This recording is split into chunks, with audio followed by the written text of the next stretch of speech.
Let's start off by talking about art. Do you like art? Growing up, a way to express myself and just generally showing my emotions through whatever medium that I choose. I actually prefer art more than music in some different ways. I like to paint, and I like to see people how they express themselves as well through their art. So yeah, I do love art. Do you think that art classes are important in school? I actually feel like art is very subjective. Teaching basic theories about art and stuff like that, I feel like, yes, it is sometimes necessary so people can understand, let's say, basic concepts such as color theory and whatnot. However, I don't feel like following a certain concept or how to draw this or how to draw that is quite necessary. Like, I feel like your own creative mind can go in whatever direction you want it to go to. Who are your favorite artists? So my favorite artist in terms of the music industry, I would say Rihanna. I love her music. I love, like, every time I put it on my car and I'm driving, I just love listening to her music because it literally changes my mood. And I love sharing that experience with my friends as well. So she's tops my favorite artists. Now let's talk about animals. Do you have a pet at home? I actually have 2 pets. They're both cats. I love animals, but specifically cats. I love everything about them. So I have 2 cats. One, her name is Nooni. The other is Tuti. And Nooni kind of describes me as a person. Like, we kind of share the same behaviors. So she's very lazy sometimes. She's also introverted, I would say. I really love cats. I love how fluffy and sometimes friendly they are. I also enjoy their company, just them being there. Would you like a different pet in the future? So I used to have ducks, 2 ducks. And unfortunately, I had to give them up to shelter because I felt like I couldn't properly take care of them in my house. So in the future, I really hope that I could revisit that memory of taking care of my ducks. So hopefully in the near future, maybe if I'm fully settled in my own house, I would love to have 2 more ducks. And do you prefer cats or dogs? Definitely cats. Like, I think it's because I come from like a Muslim family, so we kind of have like a taboo or like an idea of dogs, like it's not clean, it's not, so cats are just the way to go. Like, I love cats, their personality, the way they look, the way they act, everything about them. Now let's talk about reading. How often do you read books? Back in middle school, I used to be so into books. It was basically my personality trait. I really, really enjoyed, like, I had my alone time is just spending my time reading books. And at one point, my family just told me, like, get out of the house. Like, what are you doing? And even if I did go out of the house, like, I would just carry my book everywhere I go. As of recently, I kind of fell off of that habit of reading constantly because just with everything happening in my life, I can't keep up. But I would say once every 2 months, I would read books. What book would you recommend to a friend?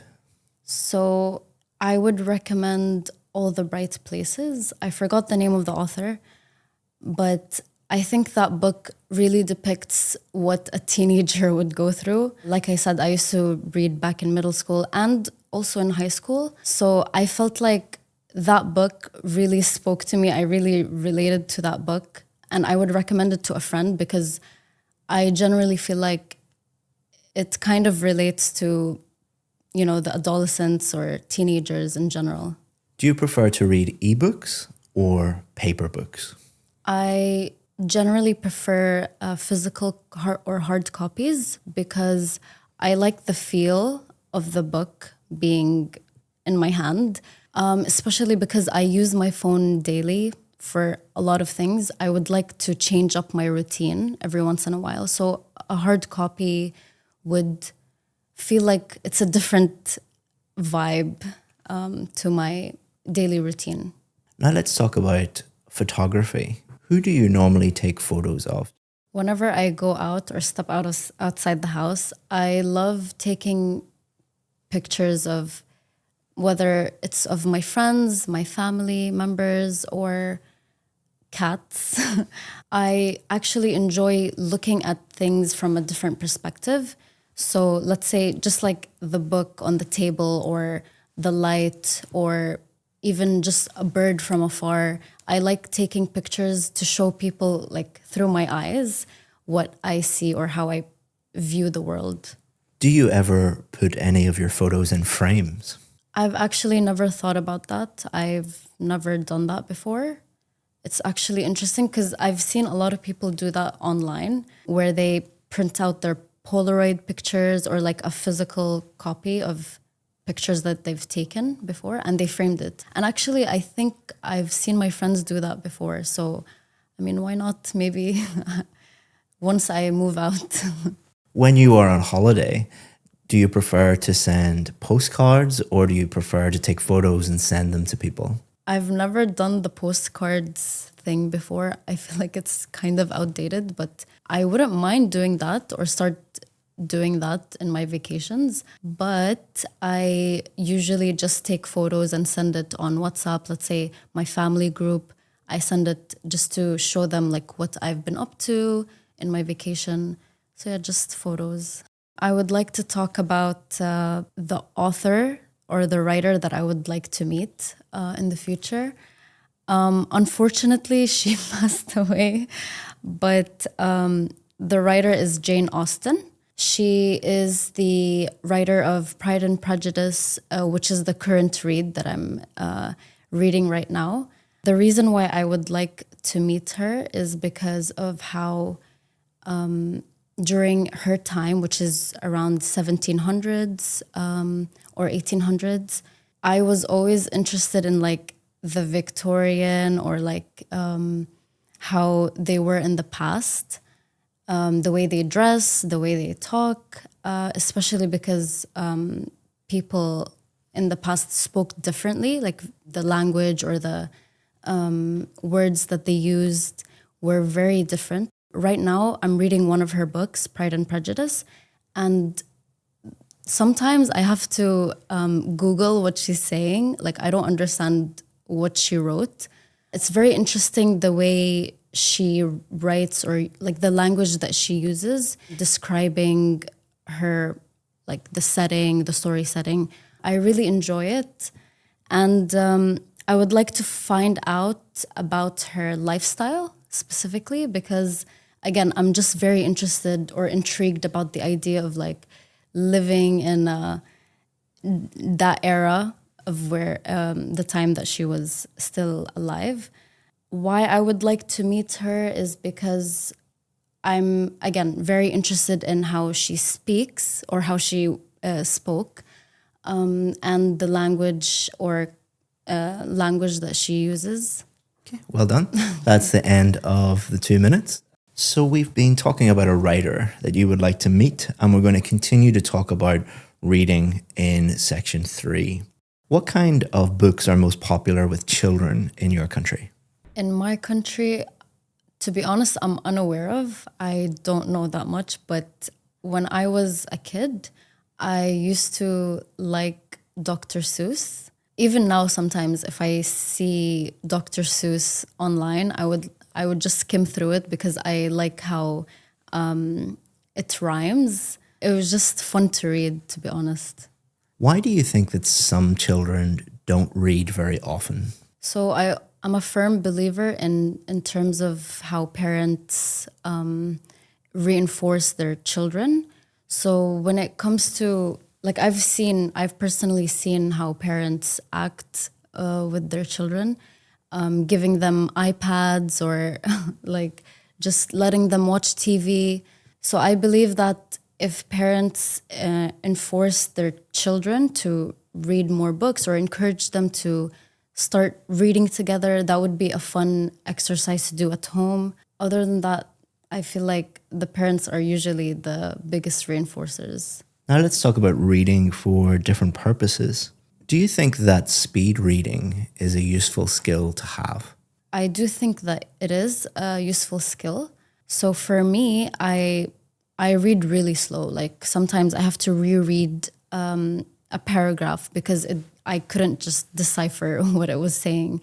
So I feel like in terms of like high demand jobs where they need to get a lot of things done on time, so speed reading could be a useful skill. Some people believe that reading novels is more interesting or more enjoyable than reading nonfiction. Why do you think that is?